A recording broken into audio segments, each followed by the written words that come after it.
இன்றைக்கி என்னோடய படத்தோட முதல் நிகழ்ச்சியை வந்து ஆரம்பமே வந்து இவ்வளோ ஒரு பிரம்மாண்டமாக இப்படி ஒரு ஃபஸ்ட் லுக் போஸ்ட் வெளியிட்டு இப்படி ஒரு பிரம்மாண்டமாக நடக்கிறதுக்கு நான் உண்மைக்கு நான் கொடுத்து வச்சுருக்கேன். ரொம்ப சந்தோஷம். எத்தனை மேடைகள் இருந்தாலும் நான் திருப்பி திருப்பி சொல்கிற மாதிரி தான் இருக்கும். இருந்தாலும் சொல்கிறேன், இது எல்லாத்துக்குமே காரணம் அண்ணன் வெற்றிமாறன் மட்டும்தான். எல்லாத்துக்கும் தெரிஞ்ச விஷயம். நான் இதை மீறி நான் வேறு எதுவும் என்னால் சொல்லவும் முடியாது. ஏன்டா அதுக்கு முன்னாடி என் ஒரு லைஃப் ஒன்று இருந்துச்சு.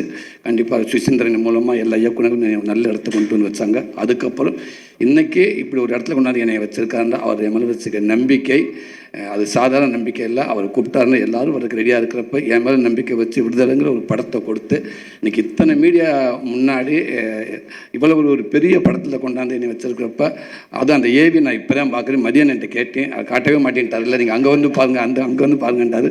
உட்காந்து பார்க்கப்போ எனக்கு மாறி ஆகிடுச்சு. ரொம்ப ரொம்ப நன்றிங்கண்ணே, ரொம்ப சந்தோஷங்கண்ணே. அதே நேரத்தில் பெரிய பொறுப்பை கொடுத்துருக்கீங்கண்ணே. கடல் உபநயத்தில் ஒன்றுமே இல்லாமல் வந்து எதுவுமே இல்லாமல் அங்கங்கே எங்கிட்ட ஓடி ஏதோ படத்தை கடந்து ஏதோ பெயிண்ட் அடித்து கடிச்சு பிடிச்சி எங்கிட்ட வந்துட்டேன். வந்து சத்துக்கு மீறி சம்பாரிச்சிட்டேன் சினிமா மூலமாக. போதும் இதுக்கு மேலே நீ என்ன, எனக்கு நான் பிடிச்ச படங்கள் பண்ணால் போதும். பணத்தை நான் அதிகமாக சம்பாதிக்க அவசியமே இல்லைண்ணே. அதனால் அப்பப்போ எனக்கு பிடிச்ச படங்களை சர்வே பண்ணுற அளவுக்கு என்னை இந்த கலைத்தா இறைவன் என்னை வச்சுருந்தா அதுவே எனக்கு பெரிய பாக்கியம்னு நான் நினைக்கிறேனே. ரொம்ப சந்தோஷங்கண்ணே.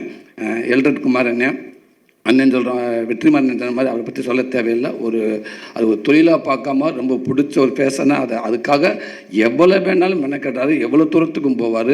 இப்போ கூட இங்கே பேசிக்கிட்டு இருக்கிறப்ப இந்த படத்துக்கு என்னெல்லாம் மெனக்கடணும் அப்படின்ட்டு ஏகப்பட்ட அந்த எக்யூப்மெண்ட்ஸ் பேரெல்லாம் சொன்னார். பட் எனக்கு எதுவுமே தெரியலை. சிரிச்சுக்கிட்டே சூப்பருங்கண்ணே சூப்பருங்கண்ணே சூப்பருங்கண்ணே, ஆமண்ணே அதை விடக்கூடாதுண்ணே, அந்த எக்யூப்மெண்ட்ஸ் விட்டக்கூடாதுண்ணே அப்படின்னு சொன்னேன். எங்கேயாவது ஒரு இடத்துல என்ன எக்யூப்மெண்ட்ஸ் கேட்டிருந்தாருன்னா வண்டி பிரேக் ஆகிருக்கும். சரி, எப்படியோ படத்துக்குள்ளே கொண்டு வராருல, அதனால் ரொம்ப மகிழ்ச்சியாக இருந்துச்சு எனக்கு. அதே அவருக்கு பிடிச்சா அதை விடவே மாட்டார். இந்த ஏவிக்கு அவ்வளோ மெனக்கேட்டிருக்காரு. ரொம்ப ரொம்ப நன்றி. திருப்பியும் இதான் நியாயமும் கூட. ஒரு விடுதலைங்கிற படத்து மூலமாக வந்து இவ்வளோ பெரிய எனக்கு ஒரு அங்கீகாரத்தை கொடுத்து மறுபடியும் நான் உங்கள் படத்துக்குள்ளே வந்து நிற்கிறேன். இதுதானே எனக்கு ஒரு மிகப்பெரிய நியாயமும் கூட. ரொம்ப ரொம்ப சந்தோஷங்கண்ணே. இதை விட எனக்கு வேறு சந்தோஷம் எதுவுமே இல்லை. திருப்பி உங்கள்கிட்டே வந்து நினைக்கிறது எனக்கு அவ்வளோ ஒரு சந்தோஷங்கண்ணே. அதுக்கும் வெற்றி இருந்த காரணம் என்னென்னா, விடுதலைக்கு அப்புறம் கருடனும் அதுவும் எனக்கு வெற்றிமாறன் மூலமாக அவருடைய பங்களிப்பு நிறையா இருந்துச்சு. அண்ணன் எனக்கு ஒரு நல்ல ஒரு கூடவே இருந்தாங்க, எனக்கு ஒரு சப்போர்ட் பண்ணிகிட்டே இருந்தாங்க. எதுவாக இப்போ நான் பண்ணிகிட்டு இருக்க மாமன் கூட அந்த கதையை போய் நான் அண்ணங்கிட்ட சும்மா எப்பயுமே சொல்லுவேன். சொல்கிறப்ப ஓகே சொல்லி இந்த கதை நல்லாயிருக்கு, இன்றைக்குள்ளே சொல்கிறதுக்கு இப்படி ஒரு ஃபேமிலி இப்படி கதை கண்டிப்பாக தேவை, எல்லாத்துக்கும் பிடிக்கும். சில விஷயங்கள் இப்படி இதை எடுத்துக்கிட்டு பண்ணால் கண்டிப்பாக இதுவும் நல்லா வரும் அப்படின்னு ஒரு நம்பிக்கை கொடுத்தாரு. அதுக்கப்புறம் தான் வந்து நான் குமார் சார்ட்ட சொல்லி இயக்குனர் பிரசாந்த் பாண்டியத்தை சொல்லி அந்த ப்ராஜெக்ட் வந்து இன்றைக்கி ரொம்ப சூப்பராக ரொம்ப நல்லாவே வந்திருக்கிறாங்க. எப்பவுமே அண்ணன் கூட இருந்துக்கிட்டே இருக்காங்க.